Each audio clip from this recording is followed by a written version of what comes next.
드라마에서 임신하면 제일 많이 나타나는 게 뭘까요? 밥 먹다가 왜?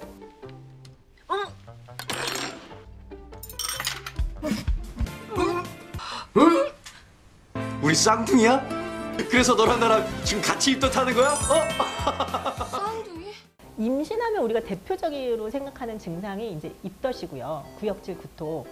이제 상담 글 보면은 자기가 언제 성관계를 했는지, 뭐 언제 생리를 했는지 그런 것도 하나도 안 써놓고 저 소화불량인데 임신인가요? 그렇게 물어보시거든요. 그렇게 모든 사람들이 이제 임신의 증상으로 제일 많이 생각하시고 산모분들 중에 한 70% 정도에서 겪어요. 그러니까 되게 흔하게 겪는 건데 이제 뭐 정도의 차이는 있죠. 그래서 처음 증상 생기고 나서 한 7, 8주 정도까지가 완전히 피크를 이루고 그다음에 10주까지도 이제 좀 계속 하다가 한 12주 넘어가면은 점점 없어지는 그런 경우가 많고요. 어떤 분들은 특히 제 친구 같은 경우에 정말 임신 말기까지 계속 그냥 토하고 뭐 먹으면 토하고 먹으면 토하고 그러시는 분들이 많이 있어요. 먹어봐. 진짜 맛있어. 너 괜찮아? 이게 드라마는 되게 이쁘잖아. 왜? 막 요 정도인데 실제로는 정말 그냥 눈물 콧물 다 나면서 막 변기 붙잡고 앉아서 계속 토하고 하루 종일 토하고. 힘들어. 엄마도 이렇게 힘들었어? 나는 토해서 미쳐버리겠는데 시어머니는 아이고 남편 밥은 어떡하냐 또 그러고 옆에서는 옆에서대로 아니 그래도 애기 생각해서 네가 좀 더 먹어야지. 그러니까 지금 내가 죽겠는데 막 그렇거든요. 그렇게 아주 해피하진 않아요. 그래서 조금 앓고 넘어가고 약간 애교 정도로 볼 수 있는 오빠 딸기 사다 줘. 뭐 한겨울에 뭐 나는 무슨 과일이 먹고 싶어. 뭐 이런 걸로 끝나는 게 아니라 정말 어떤 분들은 생명에 지장이 있을 정도로 너무너무 탈수가 되고 그러시는 분들이 있거든요. 제가 뭐 비유로 약간 아기들은 기생충 같아요. 그래서 엄마를 계속 엄마한테 있는 영양분을 빼먹어요 라고 말씀을 드리거든요. 그러면은 처음에는 엄마한테 있는 영양분을 빼먹기 때문에 엄마가 잘 못 먹어도 아기가 크는 데 있어서는 별 지장은 없어요. 지장은 없는데 이게 엄마가 너무너무 탈수가 심해지면 얘가 뺏어 먹을 게 이제 다 없어졌어요. 그러면 아기도 저체중아가 되고 제대로 못 크게 되는 애가 되는 거거든요. 그래서 산모와 뭐 태아 건강을 생각해서 어느 정도 좋게 영양을 섭취하시는 거는 되게 중요하기는 해요. 입덧을 없애기 위해서 할 수 있는 방법이 뭐가 있을까요? 그러니까 일단은 수분을 좀 많이 섭취해 주시는 게 필요하기는 해요. 그래서 그러니까 수분만 좀 물만 좀 충분히 들어가도 좀 덜 지치고 덜 피곤하고 그렇거든요. 근데 입덧 심하신 분들은 물에서도 막 물 비린내 난다고 물도 못 마시겠다고 하시는 그런 분들도 있기는 하고 그다음에 이제 뭐 여러 가지 무슨 뭐 민간 요법 그런 것들이 있기는 한데 뭐 그 중에서 나한테 맞는 것도 있고 안 맞는 것도 있고 뭐 그럴 수는 있어요. 근데 그 중에서 생강, 뭐 진저는 그래도 좀 입덧을 많이 가라앉히는 게 이제 과학적으로도 많이 입증이 되어 있고요. 뭐 생강차를 드실 수도 있고 생강편을 드실 수도 있고 그런데 이제 그 냄새가 역한 사람들은 못 먹는 거고 어떤 분들은 약간 뭐 레몬이라든지 뭐 오렌지라든지 그런 식으로 약간 시큼한 게 들어가면 그게 어쨌든 입에서 약간 그 침샘을 되게 많이 자극하거든요. 그래서 그게 위로 넘어가면은 좀 덜 아프고 덜 토하고 그런다는 그런 분들도 있는데 경우에 따라서는 이게 어쨌든 산성이어가지고 넘어가면서 약간 역류성 식도 토 많이 하시는 분들은 그게 오히려 더 심해질 수 있어서 그거는 일괄적으로 다 권장을 해드리기는 좀 힘들어요. 우리가 먹어서 토한다고 생각하시거든요. 먹어서 토한다고 생각하는데 사실 속이 비어 있어서 속이 비어 있는데 뭐가 들어가면 그때 토하시는 거예요. 그래서 조금씩 자주 음식을 드시는 게 좀 중요해요.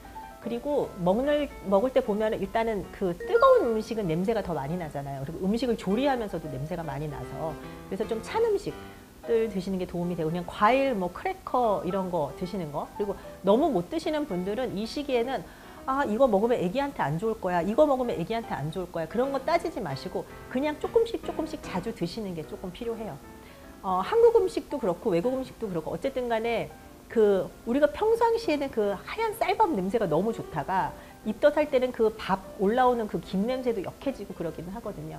그래서 요리는 가급적 다른 사람을 시키거나 뭐 배달시키거나 냄새가 많이 나는 음식은 조금 피하시고 그리고 이제 차거나 그런 거를 좀 드시는 게 좋고 뭐 비타민 B가 좀 풍부한 거, 비타민 B6 풍부한 거 드시면 도움이 되는데 여러 가지 중에서 그래도 산모들이 드실 만한 게 뭐 바나나 같은 거, 그런 거 뭐 채소나 바나나 같은 거는 이제 그런 이제 비타민 B가 많이 들어 있어서 좀 완화시켜주는 그런 게 있어요. 아, 죽겠다. 나 아무것도 못 먹겠다. 그래서 병원에 가셨어요. 그러면 병원에서 뭘 해주냐? 수분을 보충해주는 그 수액 치료 같은 거를 하고요. 수액에다가 대개는 이제 너무 못 드셨으니까 아까 말씀드린 비타민 같은 걸 섞기도 하고 뭐 아미노산을 섞기도 하고 뭐 포도당이 좀 들어가기도 하고 어쨌든 못 먹었으니까 그러면은 증상이 조금 좋아져요. 이게 완전히 어쨌든 임신 몇 주가 지나야지만 괜찮아지는 거기 때문에 바로 좋아지는 않고 그래도 아주 심하신 분들은 반나절? 그래도 괜찮은 사람은 이거 저기 링겔 맞고 한 이틀은 괜찮았어요. 뭐 그러고 뭐 저희 같은 경우도 너무 심하시거나 그러면 수액에다가 약간 구토 좀 억제하는 그런 약을 조금 넣기도 해요. 그래도 너무 힘들다. 나는 저기 회사도 나가야 되고 일도 해야 되는데 내가 매일 가서 그냥 병원에서 링겔 맞고 누워 있을 수도 없고 무슨 약이 없나요? 그럴 때 드실 수 있는 약이 있어요. 있던 약이 있는데 있던 약을 처방을 해드리면 산모분들이 그래도 이거 약인데 아무리 성비과 선생님이 처방을 해주셨어도 이게 약인데 먹어도 되나 되게 많이 궁금해 하시거든요. 그래서 오늘은 그 있던 약 좀 설명해 드리려고 합니다. 시판되어 있는 약이 있는데 이거는 두 가지가 결합이 된 거예요. 하나는 이제 항히스타민제, 그러니까 구역질 억제하는 그런 약이 하나 들어 있는 거고 독시라민이라고 그다음에 이제 비타민 B가 들어가 있어요. 피리독신. 두 가지를 합쳐서 된 약인데 두 가지 다 산모분들이 다 복용하셔도 되는 약이거든요. 그런데 따로따로 먹었을 때보다는 두 개를 같이 약으로 만들었을 때 조금 시너지 효과가 있는지 입덧에는 되게 탁월하게 효과가 있어요. 그래서 두 가지 다 우리가 먹어도 되는 성분으로 만든 약이니까 얼마든지 드셔도 돼요. 약을 드시는 방법은 물론 이제 약을 처방을 받으시면 설명을 해드리겠지만 대개는 저녁에 두 알을 먹고 그러고 나서 자요. 그러면 그 다음날 아침에 활동할 때 되게 아침에 일어나자마자 모닝 시크닝이라고 해서 아침에 되게 힘들거든요. 그래서 그때 증상이 많이 완화되고 그러는 게 있고 조금씩 용량을 늘리다 보면은 뭐 하루 4알까지 그래서 아침에 한 알, 점심 때 한 알, 저녁 때 자기 전에 2알 뭐 그 정도 맥시멈으로 그렇게 하실 수 있어요. 이 약의 단점이 있어요. 단점이 하나는 졸려요. 어쨌든 이게 항히스타민제가 들어가 있는 거기 때문에 되게 많이 졸리거든요. 근데 사실 임신 10주 이전은 원래도 졸린 시기예요. 원래도 졸리고 그렇게 졸립고 엄마가 조금 쉬고 뭐 그럴 수 있는 거니까 약 때문이 아니더라도 조금 졸리실 수 있는 거니까 두 번째 단점은 얘가 비싸요. 그러니까 임신 초음파랑 그런 거는 거의 다 대부분 보험 적용이 돼서 산모분들이 초음파 보거나 그런 데 돈을 많이 쓰시지는 않아요. 뭐 10,000원, 20,000원, 뭐 주수에 따라서 다르지만 그런데 입던 약은 이게 하루 4알까지 드실 수 있다고 그랬잖아요. 근데 한 알에 1,500원, 2,000원 그래요. 그러면 하루 약값이 8,000원. 그러면은 내가 보통 한 4주 정도 그렇게 뭐 입덧을 한다 그러면 약값만 해도 막 20만 원 정도 그렇게 들 수는 있거든요. 그래서 뭐 그런 게 단점이기는 하고 근데 너무너무 심하거나 그런 경우에 있어서는 그래도 약을 드시는 게 좋고요.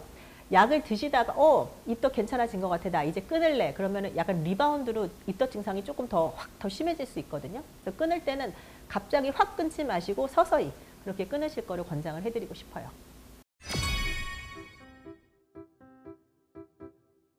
근데 이게 안전한가요? 또 물어보잖아요. 저렇게 안전해요. 안전하고 이게 FDA에서 미국에서 약 하나 개발하려면 진짜 오래 걸리거든요. 근데 FDA에서 이게 보면은 A, B, C, D, X 그렇게 약이 나와요. 그래서 X는 이제 기형아 유발하는 약 딱 알려져 있는 거. 우리 옛날에 뭐 여드름 약 같은 거 그런 X에 속하는 거고 얘는 A에 속하는데 A에 속하는 거에 뭐가 있냐면 비타민, 뭐 철분제 그런 것도 다 A에 속하는 거거든요. A에 속하는 약들은 동물 실험도 했고 인간한테도 인체 실험도 하고 그래서 아주 안전한 약이다 하는 거니까 FDA에서 승인받은 게 2013년 그러니까 한 10년 이상 쓴 약이고 승인받기 전에 진짜 실험을 뭐 10년, 20년 아마 했을 거예요. 뭐 더더군다나 산모들이 복용하는 약이니까 그래서 뭐 기형에 대해서는 뭐 안정성을 걱정하지 않으셔도 된다. 산모한테도 그렇고. 근데 약값이 비싸다면서요. 효과는 어때요? 효과는 개인차가 조금 있기는 해요. 개인차는 있긴 한데 예를 들어서 이게 100% 완전 입덧이 하나도 없어졌어요. 날아갈 것 같아요. 그럴 정도에 되시는 분들은 사실 약을 처방을 받지도 않아요. 그러니까 정말 아주 너무 심하기 때문에 그래서 하루 뭐 내가 20번 토했다. 그러면은 확 줄여서 한 2-3번 토한다든지 뭐 그렇게 되시는 분들도 있고 물론 개인에 따라서는 전혀 효과가 없다고 하시는 분들도 있는데 아까도 말씀드렸다시피 뭐 탈수가 너무 되고 너무 힘들다 그러시는 분들은 약을 드시는 게 좋고요. 이게 이제 원래 A라는 약이 있는데 이제 제네릭이 풀려서 이제 다른 약들이 있거든요. 뭐 비아그라 없어지고 이제 비아그라가 이제 특허 풀리고 나서 뭐 세지그라, 커지그라 뭐 이렇게 생긴 것처럼 이것도 이제 디클렉틴이라는 약이 이제 제네릭이 풀려서 다른 게 있는데 요게 잘 안 맞으면은 요게 조금 효과가 있다고 하시는 분들도 있고 내가 조금 더 이제 약값이 너무 비싸니까 이 카피약을 썼는데 아니다 나는 이게 더 맞다 하는 분들도 있어서 약간 그런 차이도 좀 있으니까 좀 변동해 보시는 것도 방법이기는 해요. 아 그리고 입덧 얘기하면서 제가 꼭 말씀드리고 싶은 거는 보통 10주에서 12주 정도 지나고 나면 입덧이 없어지거든요. 없어지는데 너무 과하게 심하게 구토를 하고 구역질을 하고 뭐 탈수도 너무 많이 되고 한다 그러면 아 그래 임신해서 그래 임신하면 다 그런 거야 그렇게 넘기지 마시고 너무 심한 경우에 있어서는 산모분들도 내시경 검사가 필요한 경우도 있어요. 그래서 내시경 검사는 대개는 이제 입덧이 보통 없어지는 시기가 지나서 계속 된다든지 20대 임신도 하지만 요즘에는 뭐 30대 40대 초반에도 임신을 하잖아요. 그러면 위암이 생길 수도 있는 시기예요. 그래서 그런 검진도 조금 필요하고 그 다음에 이제 뭐 갑상선 질환에 이상이 있는 경우 그런 경우에서도 과하게 뭐 구토 증상이 있을 수 있으니까 다른 혹시 질환이 있지는 않는지 한번 체크해 보는 게 필요하긴 해요. 만약에 그 유사한 질환이 있을 경우에 다른 그 치료를 위해서 투여 우리 왜 쭉쭉 빨아먹는 제산제 같은 거 있잖아요. 그런 건 드셔도 돼요. 근데 산모분들이 막 그것도 안 드시려고 그러는데 속 쓰릴 때 먹는 그거 뭐 알약으로 돼 있는 것도 있고 보통 이제 쭉쭉 짜서 먹는 거 그거는 얼마든지 드셔도 괜찮죠. 입덧은 모든 산모가 무조건 겪어야 되는 증상은 아니에요. 너무 힘들고 지치시면 처방받은 약은 안전하게 복용하셔도 됩니다. 안녕.